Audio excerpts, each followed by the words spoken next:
सुमित जी एक बड़े बिजनेसमैन हैं। धन दौलत की कमी ना थी। उनके दो ट्विंस बेटे विकास और विशाल हैं, जो बिजनेस में उनका हाथ बटाते हैं। सुमित जी की पत्नी सुधा जी एक घरेलू महिला हैं। सुमित जी के घर में इनके अलावा उनकी माँ और उनका एक परमानेंट नौकर कन्हैया भी रहता है। सुमित जी काम पर जाते हुए, माँ आज क्या खाने का मन है?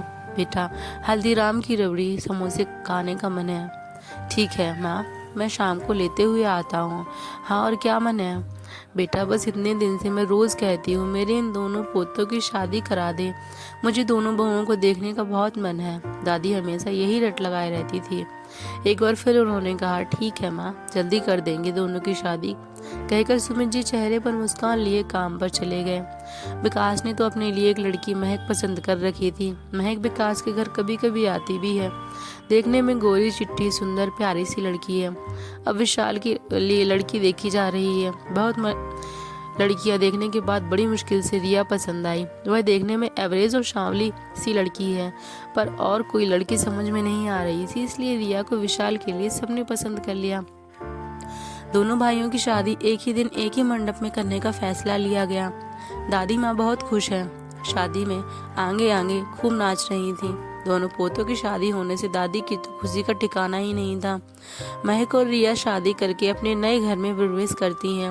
महक रिया से ज्यादा सुंदर तो थी और वह खूब सज संवर के भी रहती थी। शादी के अगले दिन से वह सज के बैठ जाया करती। रिया तैयार तो होती, पर इतनी सुंदर न दिखे जितनी की महक। शादी के बाद दोनों कपल मॉरिशस हनीमून पर गए और कुछ दिन बाद हनीमून से लौटे। आने के अगले ही दिन सुबह रिया नहा धोकर किचन में पहुंच गई। सासू माँ सबके लिए चाय की तैयारी में लगी थी। कन्हैया उनका नौकर सारा काम करता था। रिया मम्मी जी से बोली, लाइए मैं चाय बनाती हूँ।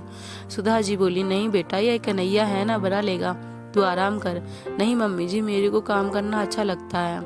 सुधा जी मुस्कुरा दी। तब तक चाय बन चुकी थी। रिया ने जल्दी जल्दी चाय छान के सबको दी।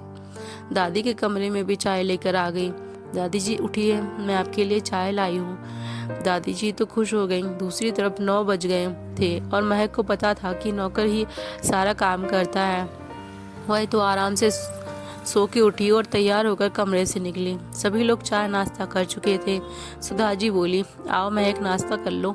वह नाश्ता कर लेती है, फिर देखती है कि रिया ज्यादा सजी सवरी नहीं है और किचन में कन्हैया के साथ काम में हाथ बटा रही है।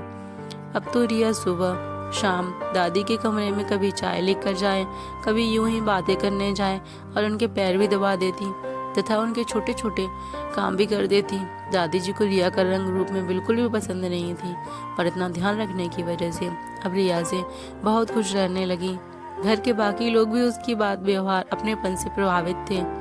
महक ने रिया को किचन में कई दिन काम करते देखा।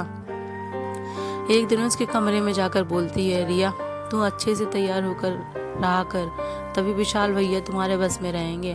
और हाँ, कन्हैया लगा तो है ना काम करने के लिए, फिर तुम्हें और हमें काम करने की क्या जरूरत। नौकर की कमी लगेगी तो एक और नौकर लग जाएगा। अभी तो हमारे सजने संवरने की उम्र है। रिया बोली, महक, मेरी तो हमेशा की आदत है सुबह उठने की, तैयार में इतना होती नहीं हूँ। विशाल के साथ साथ घर वालों का भी ध्यान रखना मेरी जिम्मेदारी है। विशाल के साथ माँ, पापा और दादी जी मुझसे खुश रहें, यह मुझे ज़्यादा अच्छा लगेगा।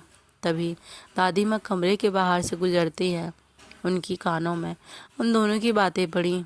वह सोचती हैं कि रिया, जो कि मुझे बिल्कुल भी पसंद नहीं थी, पर उसका व्यवहार बड़ों के लिए, उसके मन में इज्जत, घर के कामों को अपना समझकर करना कितना सराहनीय है। कितनी समझदार है विशाल की बहू रिया।